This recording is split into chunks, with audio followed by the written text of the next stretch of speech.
Very good afternoon, all of you.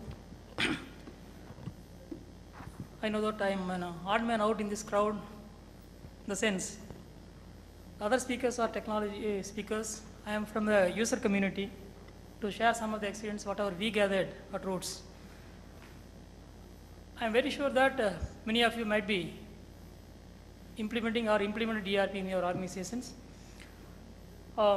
Implementing, yes, Mr. Vardaraj was telling that implementing ERP is a very costly affair, but it has its own advantages. Like we are getting married for peacefulness and happiness, but ultimately whether we are getting that peace or happiness, it depends upon how we are interacting, like that. Let me share some of the experiences, whatever we gathered in that 7 years marriage experience, of course, on ERP. But definitely I can give some tips and inputs for improving your ERP efficiency, not the other way actually. Before talking to beyond ERP, let me come to the point to understand, because it is a mixed crowd. In 1970s, people thought that by improving the material inflow outflow, like managing materials, like having reorder level, reorder quantity, minimum level, maximum level, lead time, all those things, they were improving their efficiency in the organizations, and they became number one in those days. So MRP was used in those days, the concept MRP was used. But subsequently, because of the business complexity and the business growth, people felt that material alone cannot be controlled, but along with that, machine and man also has to be controlled. So MRP2 concept came slightly later, and people start talking about all those things. But as and when the business complexity grows and the business grows, people thought that all the resources in the enterprise has to be followed properly. That's how the ERP emergence basically. But today, our business are not confined to just locally Coimbatore alone or in India alone. Our business are, we are getting business from all over the world, and we are getting the supplies, raw materials everywhere from the world. So many people believe that IT journey stops with ERP. It doesn't stop actually. It is only a beginning because of the complexity of the business. For example, if you take Roots, our company, we are sourcing all over the world, and we are getting the material from all over the world, and we are delivering our goods all over the world. So ERP is just a transaction system. It is a very strong transaction system, combining all the process, but we have to think beyond to get the true benefit out of the business actually. So by implementing certain systems beyond ERP, definitely it is going to be a differentiating factors. In a big business, ERP is a polynomial factor, but we have to have a differentiating factor to succeed in the market. This slide, okay. When MRP2, when we are doing that, we are concentrating only on the material and production.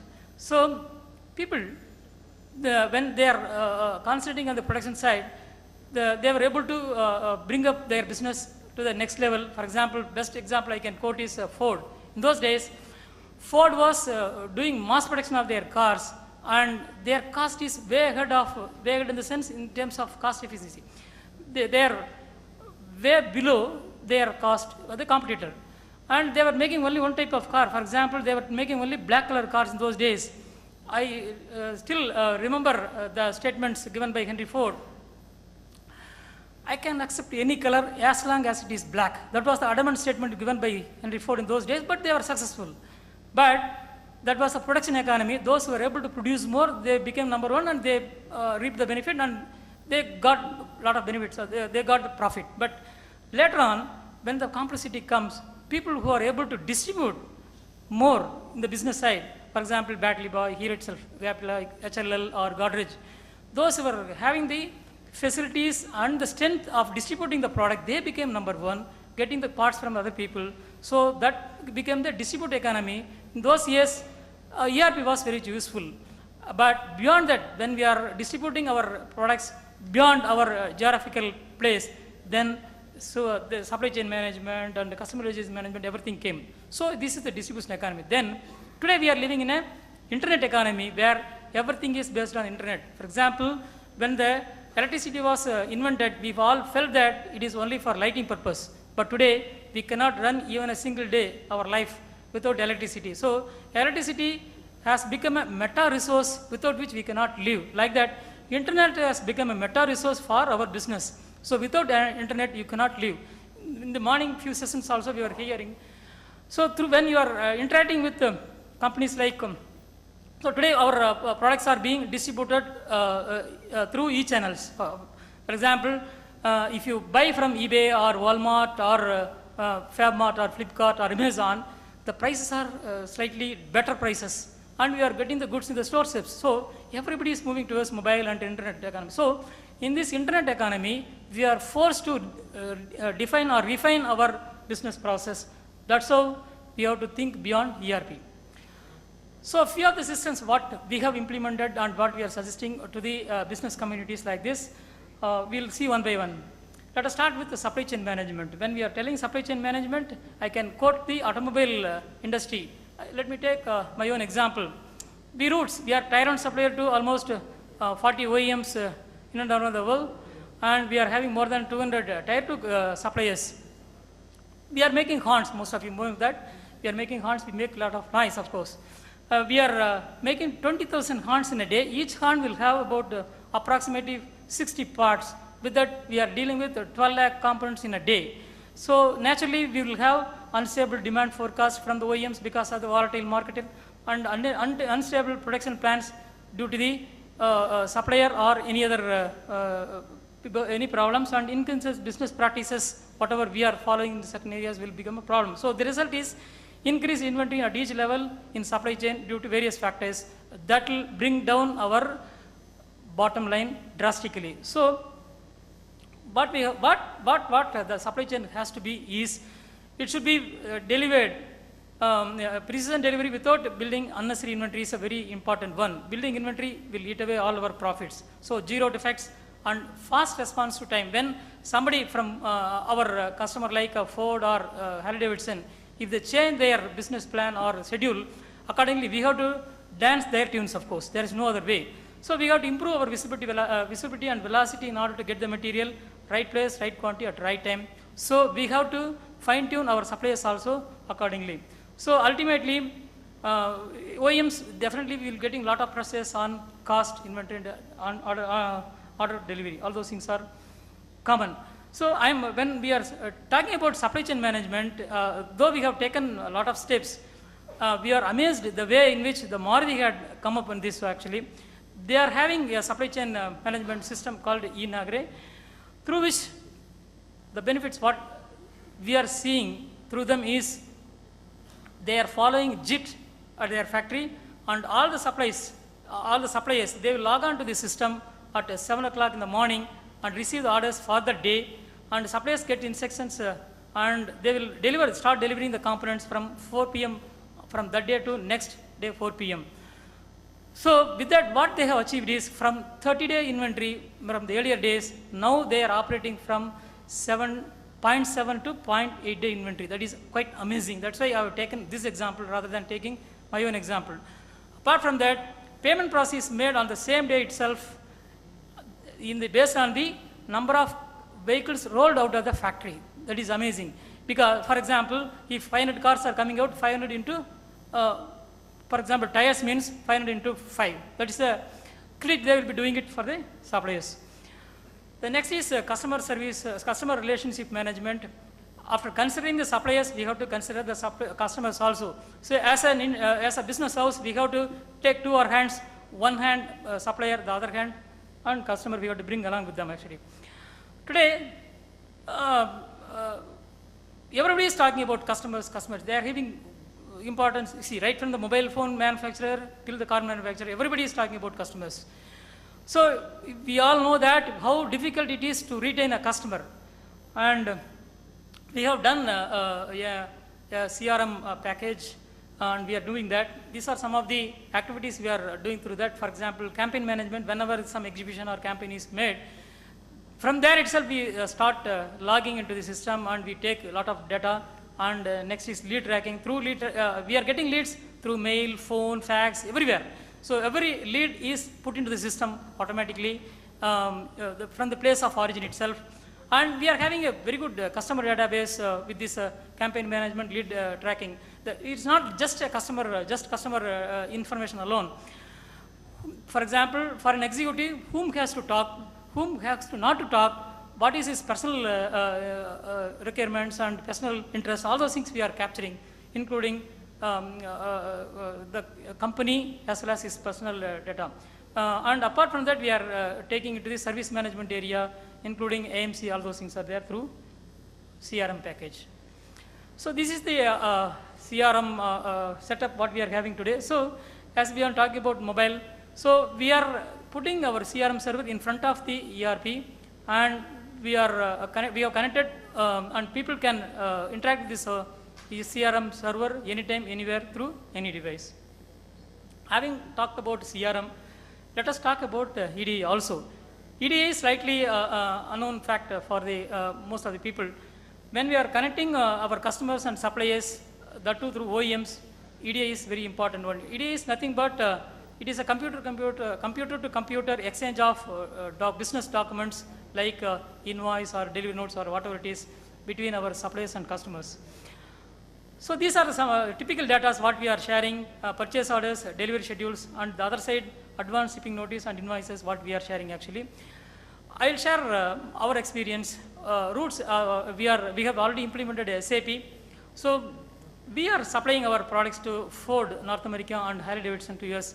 And through EDI partner like GXX, we are sending our AS, that is advance shipping notice and invoices. And we are getting purchase orders, delivery schedules every week, Monday. So as soon as we get this delivery schedule, automatically it is updated in the ERP.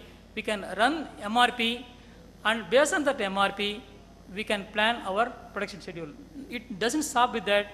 So this MRP run can be integrated with the supplier portal, and in turn, we can go into the tier 1 or tier 2 suppliers also. So it is a totally integrated one. If before implementing this, a single zero can create a lot of harm in terms of inventory and other problems actually. So this is the system what we are having today. So having taken the supply chain management and the CRM along with the EDI, we have gone beyond to see what is happening from the bird's eye viewpoint. So we have taken business intelligence system into our business actually in our system.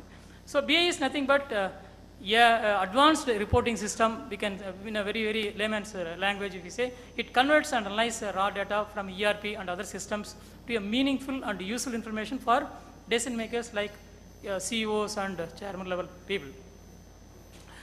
So these are reports. If you see bottom side, we were very familiar with the plain text reports and charts, but BI will give a visual dashboard kind of environment. To give an idea, through ERP, ERP is nothing but a transaction system. Through that, we are able to take some data and we can take some reports and querying, but all it is only answers like what had happened because it is historical data. And to get a more value on the information, we have to go for a descriptive modeling or a predictive modeling kind of environment where all BI packages are giving.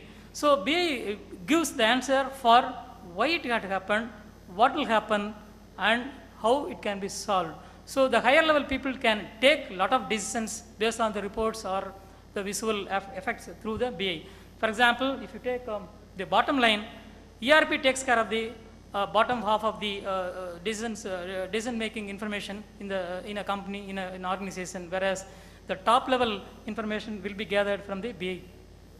So these are some of the I'm giving some of the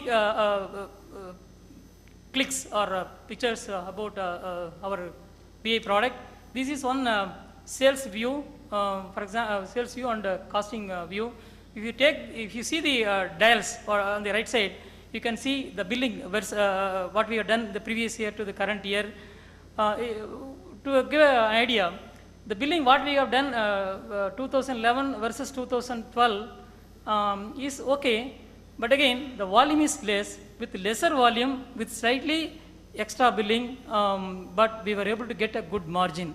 This bird's eye view, you cannot get it through ERP or any other system, but only through BI kind of environment. This is another screen where it is depicting the portfolio analysis where how we have performed in different countries or sectors, something like that. So we are minus in Bangladesh and plus in Canada, what percentage, those comparisons can be made. The bottom line, you can see the trend. A CEO kind of person can click into that red button and they can go drill down and they can go into that and they can see why it had gone wrong, giving red, all those things are there. This is one slide where you can, you can do what if analysis, by which you are having a data for about 5-6 years, and through that, if somebody wants some quantity, what margin you can offer by giving lesser price, how your margin is affecting. So what if analysis, you can do that through BI. This is another shot where you are able to see the cells. So the color is representing the place and the size represents the volume, what we are doing that. And top 10, top 20, whatever you want, you can take it through this one. So after talking to BI, possibly we have to think about the product, about the product also. The product life cycle, it is not coming after ERP, but it has to be placed before ERP. For example, it starts well before ERP, but integrates with the ERP. It manages the entire life cycle of the product from its conception, design, and manufacture till it disposal. So through PLM, we can get the core data right at the first time. For example, bill of material or engineering change, product costing, new product development, everything takes care. So the output of the PLM, almost it merges with the ERP. So this slide will give an idea about where the PLM starts and where it merges through ERP. So from the requirement, system design, detailed design, everything is coming to PLM. So for example, when you are designing a product, the bill of material, everything is drawn through PLM instead of putting into the ERP directly.